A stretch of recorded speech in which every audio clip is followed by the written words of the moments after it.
जय श्री राम। जय वीर हनुमान।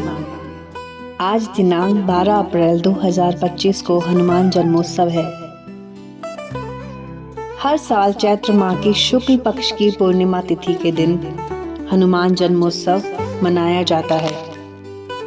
वैसे तो हनुमान जी की वीरता की बहुत सी गाथाएं हैं, पर आज हम चर्चा करेंगे उनके जन्म से जुड़ी कुछ कथाओं पर।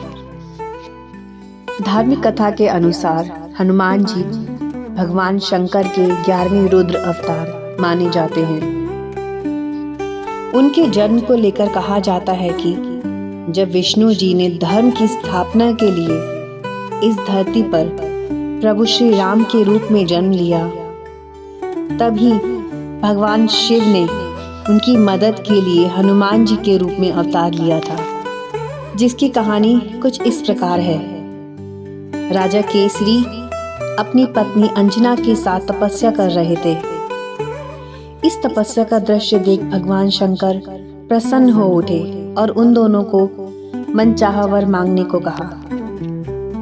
इस बात से प्रसन्न माता अंजना ने भगवान शंकर से कहा, हे प्रभु, मुझे ऐसे पुत्र की प्राप्ति हो जो बल में रुद्र की तरह बली, गति में वायु की तरह गतिमान और बुद्धि में गणपति के समान तेजस्वी हो। माता अंजना की ये बात सुनकर भगवान शिव ने अपनी रुद्र शक्ति के अंश को पवन देव के रूप में यज्ञ कुंड में अर्पित कर दिया। बाद में यही शक्ति माता अंजना के गर्भ में प्रविष्ट हुई और इस प्रकार हनुमान जी का जन्म हुआ। दूसरी कथा के अनुसार एक बार हनुमान जी को बहुत तेज भूख लग रही थी, तो वे सूर्य को फल समझकर उसे खाने के लिए दौड़े। देवराज इंद्र ने हनुमान जी को रोकने के बहुत प्रयास किए, पर जब वह नहीं रुके तो देवराज इंद्र ने उन पर प्रहार किया, जिससे वे मूर्छित हो गए।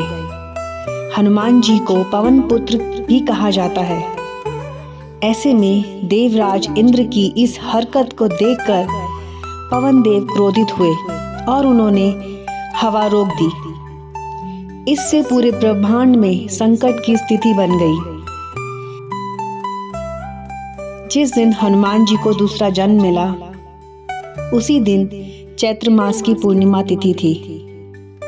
इसीलिए यह दिन हनुमान जयंती के रूप में मनाया जाता है।